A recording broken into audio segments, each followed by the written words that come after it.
Salut Rush, j'espère que vous allez tous bien. Aujourd'hui, on se retrouve avec Nabil et Laïfa. Nabil qui est préparateur physique, Laïfa qui est grappleur, coach, qui va d'ailleurs un peu nous parler vite fait de son palmarès, parce qu'il est multi-titré en grappling et du coup en nogi principalement. Si tu peux nous en dire un peu plus, Laïfa. Ouais, écoute, j'ai gagné du coup le championnat de France 2022 en ceinture marron. J'ai été vainqueur de la Coupe de France aussi 2022 en ceinture marron. Et je suis aussi arbitre officiel de la CFJJB. Nabil, toi donc tu es préparateur physique. Tu peux nous en dire rapidement un peu plus. Préparateur physique en sport de combat principalement. Après, j'ai quelques autres disciplines. C'est principalement des sports de combat.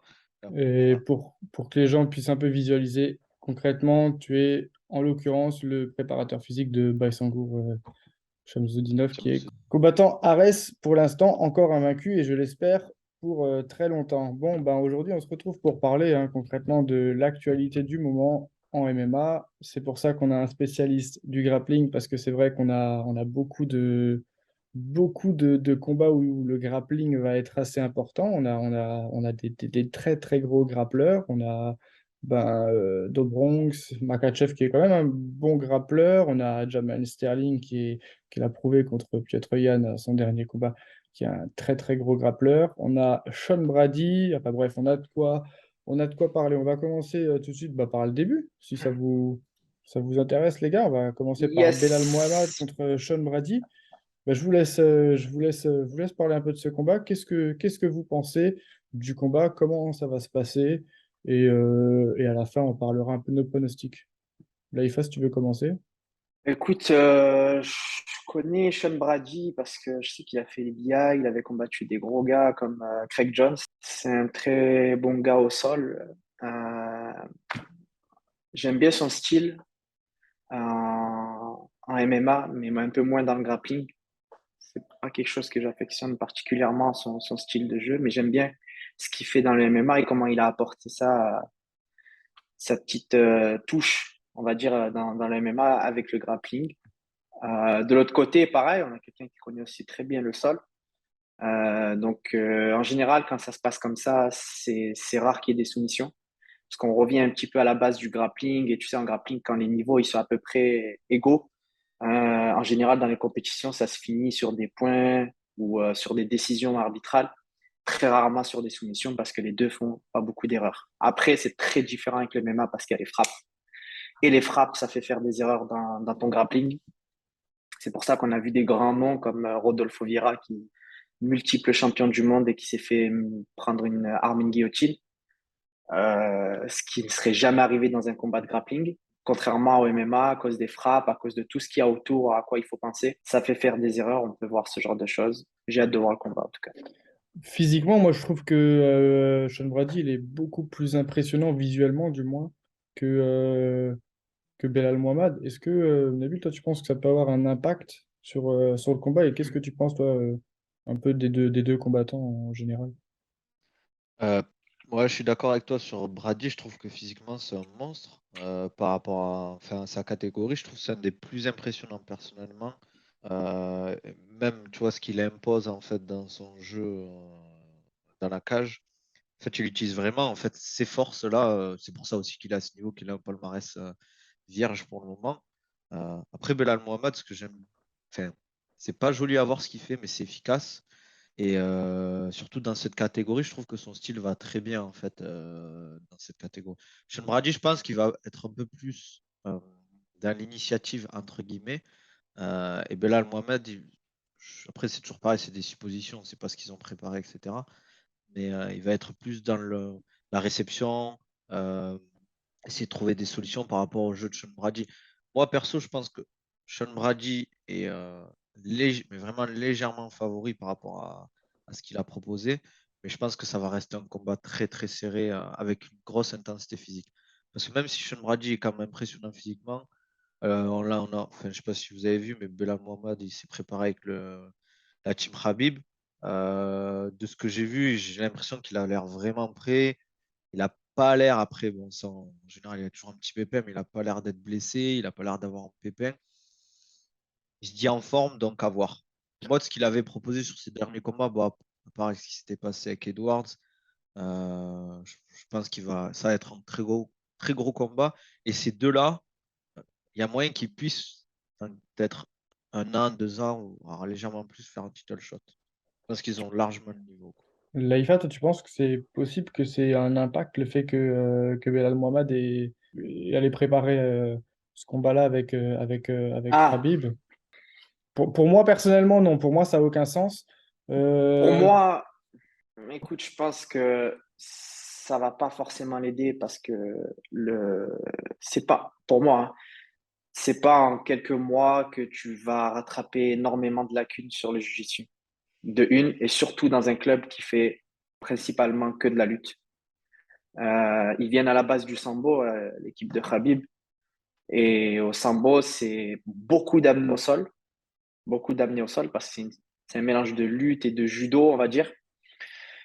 C'est beaucoup d'amener au sol et c'est du contrôle au sol. C'est pas beaucoup de soumission. Il y a beaucoup de soumission, c'est clair qu'il y a beaucoup de soumission, mais c'est plus axé sur ça parce que le combat commence toujours debout et tu peux pas t'asseoir comme au grappling, au jiu-jitsu. Et pour moi, il y a trop d'écart de niveau de jiu-jitsu. Peut-être que ça va l'aider au niveau de sa lutte, au niveau de son mental, Est-ce que au tu niveau penses de sa... que la lutte, ça peut avoir un impact dans ce combat-là? Est-ce que tu penses que c'est une bonne idée d'essayer d'emmener Sean Brady en lutte? Sachant que pour moi, il est plus fort physiquement, parce que plus Pas dans impressionnant. l'aspect, pas dans l'aspect offensif, mais dans l'aspect plutôt défensif.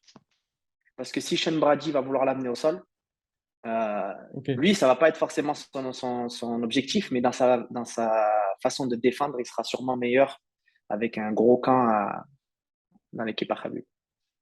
Au niveau du striking, Nabil, qu'est-ce que tu penses? Tu penses qu'il y en a un qui est au-dessus, est-ce que tu penses que Belal Mohamed, parce que Belal Mohamed, moi, ce qui m'impressionne toujours chez lui, c'est il est vraiment dans une justesse technique. C'est-à-dire que quand tu regardes un combat de Belal Mohamed, tu arrives parfaitement à cerner le game plan parce que c'est un mec qui va être, j'ai envie de dire, téléguidé. C'est-à-dire qu'il va faire exactement ce qui était prévu et de la manière dont c'était prévu. Et est-ce que tu penses que la différence, étant donné qu'on a pu notifier maintenant la supériorité quand même en grappling de Sean Brady, est-ce que tu penses que la différence, elle peut se faire debout? Et est-ce que tu penses que Belal Mohamed a les armes pour aller inquiéter Sean Brady debout? Globalement, je le vois meilleur en striking que Sean Brady, mais c'est difficile en fait de faire des suppositions par rapport à ça parce qu'on ne sait pas du tout ce qu'ils ont préparé et ce qui va se passer dès le début du combat. On ne sait pas si et Direction Brady va essayer de le coller, travailler contre la cage, etc. Après, on sait que les collars Habib, ils aiment bien ça, travailler contre la cage, mais souvent, eux, ils aiment bien ça quand ils collent. Et quand ils défendent, là, c'est autre chose. Après, on sait que Belal Mohamed, il est bon là-dessus. En striking, je pense qu'il peut faire la différence. Ça va être difficile. Après, c'est 3 rounds, donc ça va vite. Mais j'ai du mal à voir, en fait, sur le long terme, le voir tenir sur 3 rounds, parce que ça reste quand même 5 minutes. Même il peut être bon en lutte, au bout d'un moment, avec la fatigue, la moindre erreur que tu vas faire, et surtout avec l'impact de Sean Brady physiquement, euh, il va falloir enfin, je sais pas comment il va travailler, mais s'il se fait attraper une fois, peut-être qu'il va sortir une, 2 fois quand il sera frais physiquement. Mais au bout d'un moment, ça va être compliqué. Après, moi, je pense que ça va rester quand même un combat relativement serré, globalement. Justement, là, tu as relevé un truc, c'est la condition physique. Sean Brady, je crois que c'est le dernier combat, il a été très juste. C'était contre Michael Chiesa. Non, c'est Gamrot, ça. J'ai un trou de mémoire, mais il me semble que Sean Brady, il a montré quand même des limites au niveau du physique, contrairement à Belal Mohamed, lui qui est très endurant, qui a un gros cardio. Est-ce que tu penses que ça peut jouer? Est-ce que Belal Mohamed peut essayer de fatiguer, et est-ce que c'est possible pour lui de fatiguer un maximum Sean Brady et après d'essayer de jouer dans de la domination en control cage, en grinding, en choses comme ça, vu qu'il a fait son camp avec les Nurmagomedov et que c'est quelque chose qu'il faisait souvent. Tu penses que c'est quelque chose qui est envisageable ou pas du tout? Moi, d'après son dernier combat, je crois qu'ils avaient un peu changé, on va dire, sa préparation physique, sa façon de s'entraîner au niveau du physique. Donc, je ne sais pas si ça a porté ses fruits, on le verra samedi prochain. Euh, Ça peut être une limite, certes. Après, enfin, il y a plein de paramètres qui peuvent rentrer en jeu. Mais je pense qu'en fait, Belal Mohamed, ce qu'il devrait faire, c'est en fait éviter en fait tout ce travail contre la cage ou au sol pour éviter de trop se fatiguer, parce que je pense que Sean Brady, en fait, il va être beaucoup plus efficient dans ces compartiments-là, tandis que Belal Mohamed, debout, il va pouvoir gérer, essayer de trouver des solutions, etc., et pas trop se fatiguer. Je pense que Sean Brady peut se fatiguer en fait si vraiment il y a beaucoup de phases de lutte, beaucoup de phases de sol, même s'il est très bon là-dedans.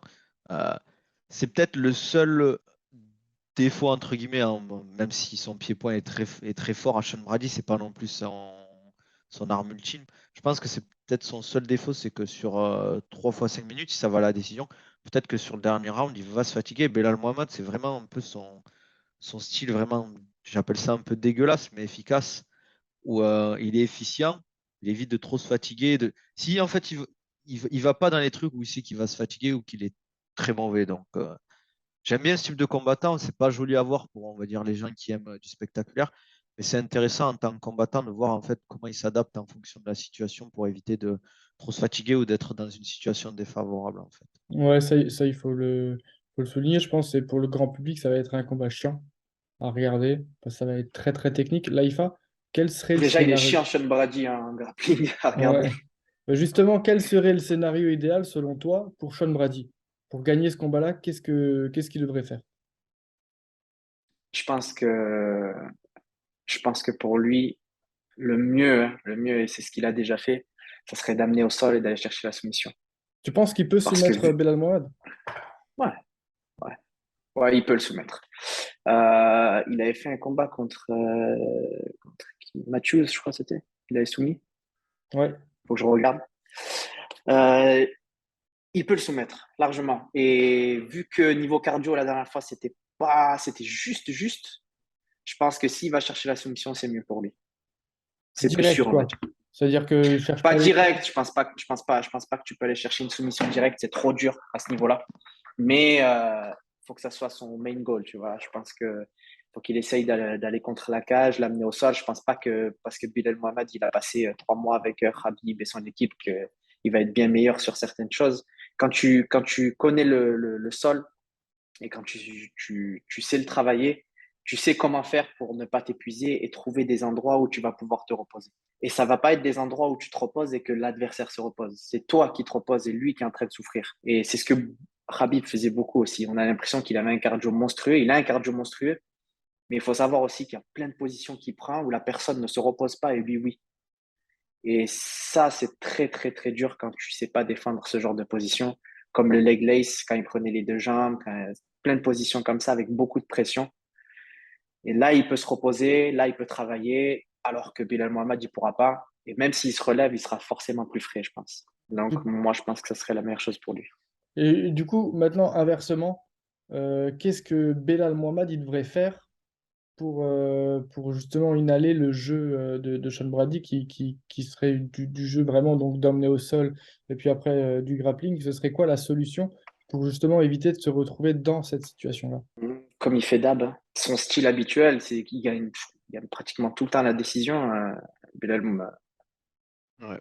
Donc, en général, c'est ce qu'il fait tout le temps. Il faut qu'il fasse ce même jeu-là, qu'il n'aille pas chercher à aller contre la cage, à faire ça. C'est surtout pas la personne contre qui il faut le faire. Comme je te l'ai dit, je pense que s'il a été chez Khabib, c'est pas pour savoir attaquer ou avoir ça comme main goal. Je pense que c'est plus pour savoir comment défendre et travailler au cas où pour pouvoir s'enfuir et ressortir en sécurité et rester sur du pied-point, de la distance et gagner sûrement la décision. Au niveau du footwork, qu'est-ce qui est important quand tu combats un mec comme ça? Quelles sont les erreurs à pas faire? Je sais que après Sean Brady, c'est pas trop ça, mais je sais que c'est ce qui est très très dangereux, c'est le fait de s'appuyer contre la cage Ok. et de garder les appuis très bas en fait. Ou alors remonter avec la cage, avec son dos contre la cage. Ça, c'est très dangereux parce qu'il y a beaucoup, beaucoup, beaucoup de crochetages qui peuvent se faire.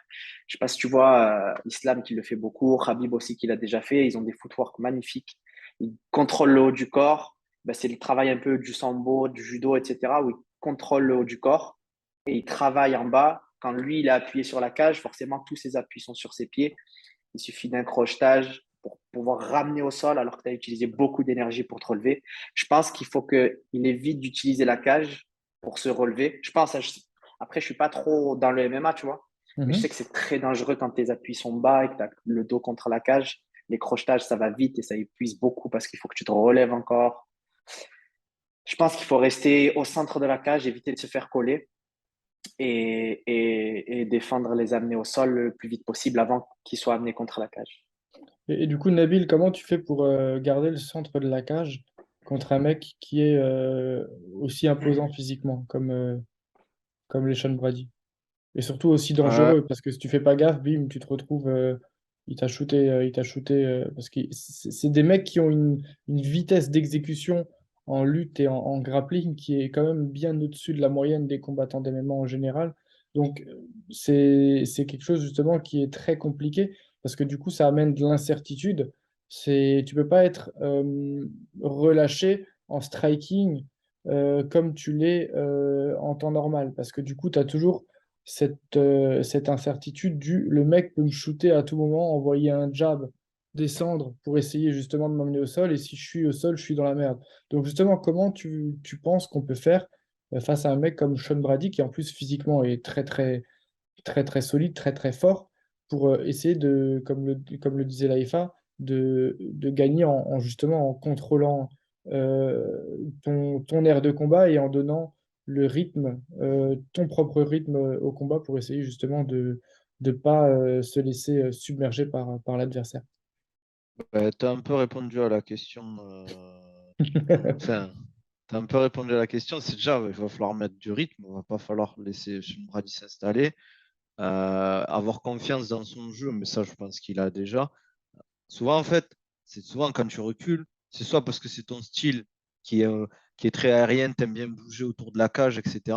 Ou soit parce qu'en fait, tu te fais dominer et t'emmènes contre la cage. En fait, si tu laisses déjà un ou deux pas, tu es au centre de la cage, tu fais un ou deux pas, tu recules, il va continuer à mettre la pression. Et forcément, si tu te décales pas, même en te décalant, tu prends des risques, en fait. Le mec, il a juste à venir te coller, faire. Si tu regardes à MMA, la plupart des combattants, c'est pas des très très bons boxeurs. Donc c'est facile d'arriver au contact. Je dis pas que tu vas pas prendre de coups, mais sans te manger un gros crochet ou un uppercut qui va te mettre KO. Je pense qu'il faut déjà pas se laisser. Faut qu'il mette le rythme tout le long sur les trois combats et faire ce qu'il sait faire, en fait. Comme l'a dit Laifa, c'est son jeu un peu dégueulasse où il travaille au point, etc. Et qui, si il est amené à travailler en lutte, il faut qu'il défende, qu'il mette beaucoup d'énergie là-dedans pour repartir et pas se laisser faire, en fait. Parce que s'il se fait amener contre la cage, il peut ressortir. Je pense qu'il a le niveau pour sortir sur le jeu contre la cage. Il a dû travailler énormément là. Après, comme il a dit, je pense qu'en fait, ce qu'il a dû travailler aussi pendant ces 3 mois, c'est surtout l'aspect physique du travail contre la cage. Il a dû beaucoup le répéter. Et c'est toujours pareil quand tu répètes, en fait. Les phases, tu es plus à l'aise, tu stresses moins, tu as des petits trucs, tu as toujours des petits détails que tu peux qu'il a pu améliorer. C'est surtout l'aspect physique. Il va pouvoir peut-être le répéter 2, 3 fois, ces phases. Il a peut-être travaillé son clinch et ressortir et repartir en pied-point pour gagner ses points. Parce qu'en plus, maintenant, avec les nouvelles règles à l'UFC, où les percussions, elles sont plus valorisantes que les phases de sol et les phases de lutte, il peut, on va dire, gagner à la décision comme ça. Je pense que c'est ça qu'il va chercher. Après, peut-être qu'il a travaillé un truc avec Khabib. Je ne sais pas c'est quoi l'entente qu'ils ont eu entre les deux, j'ai pas d'infos là-dessus. Si juste, mais il les accompagne pendant le camp et il fait des sparring, ils travaillent ensemble, ou si vraiment Khabib, je crois qu'il va être dans son coin, je Ouais, suis pas il est sûr à dans le coin. Ouais. 100%. Mais s'ils ont préparé, ouais, je sais pas s'ils ont vraiment préparé ensemble, je parle, le game plan contre Sean Brady, ou s'il a fait avec son équipe de base. Donc on verra Ok. bien, franchement. Il y a beaucoup d'incertitudes dans ce combat parce que c'est vrai que Sean Brady, ça fait un moment déjà qu'on n'avait pas vu combattre aussi, donc Ouais, c'est pas ce qu'il va ramener, quoi. c'est vrai qu'il y a Mais beaucoup, hâte de beaucoup. voir ce combat, en vrai. Même s'il n'est pas hypé, moi, je suis. Cette KT, je la kiffe. Je pense que c'est deux prétendants au titre qui peuvent, en tout cas, avoir un title shot rapidement. Ouais, je pense que si, Surtout bah, que déjà en cas Hamzat de, est parti, ouais, en tout on cas verra bien, en quoi. cas de victoire de Belal Mohamed, ce qui est sûr, c'est que ça pourra devenir un vrai contender parce qu'il est sur une grosse série, je crois, de victoires. Ouais. Sean Brady, Il y avait un no contest, je crois, contre Edwards. ouais, à À cause l'époque, de ouais, son... ouais. exact, ouais. Mais le seul problème, c'est que ces deux combattants, ils vendent pas, en fait. C'est Sean ça. Brady, là, tout à l'heure, j'ai regardé, il a 85 000 followers, le mec. Il a 15-0 en MMA, il a un niveau de fou. C'est, enfin, Belal Mohamed, personne n'a envie de le regarder. Ces combats, personne n'a envie de les regarder. Donc, en termes de pay-per-view et d'argent, l'UFC, ça les intéresse pas d'avoir ces deux mecs en title shot. Ouais, Il complètement. faudra qu'il fasse pour Belal Mohamed s'il gagne. Bon, je pense que, on a été assez complet sur ce combat-là. Je pense que c'est l'heure des Yes. pronostics, Laïfa. Ton pronostic. Brady. J'aimerais que Bilal gagne, mais Brady. Brady, comment? Soumission. Une Haut du corps. soumission? Une Étranglement, ouais. soumission? Genre un étranglement. Un étranglement, comme il a l'habitude, il soumet pratiquement tout le temps sur le haut du corps, donc je pense que c'est un étranglement. Soit une guillotine, soit un étranglement du dos. Ok, ok. Plutôt premier, deuxième, troisième? Deuxième. Plutôt deuxième. Nabil? Euh, je pense que Sean Brady, enfin, j'aimerais que Sean Brady gagne parce que j'aime bien. En fait, je pense qu'il a plus de potentiel pour encore évoluer et peut-être taper une ceinture. Je pense troisième round, soit une soumission, soit ground and pound, un truc comme ça, tu vois. Ok, Mais je pense que c'est ultra serré quand même comme combat. Ça va rester un combat Hmm. serré. Tout dépend comment il va gérer ça, Bilal, en vrai. Ça peut être super sérieux. ouais, je suis plutôt d'accord avec vous. Moi, je vois Et plutôt toi? Moi, je vois une décision. Je vois une décision, en fait, je vois le combat, comment, moi je pense qu'on va avoir une domination en grappling de Sean Brady, mais beaucoup sur du contrôle de position, tu vois. Il va pas prendre trop de risques. Je pense qu'il va contrôler tranquillement les deux premiers rounds. Après, physiquement, ça va être un peu plus compliqué pour lui dans le troisième. Et après, voilà, il aura juste à laisser couler le troisième et il gagne sur une décision unanime, tranquillement. C'est la manière dont je vois les choses.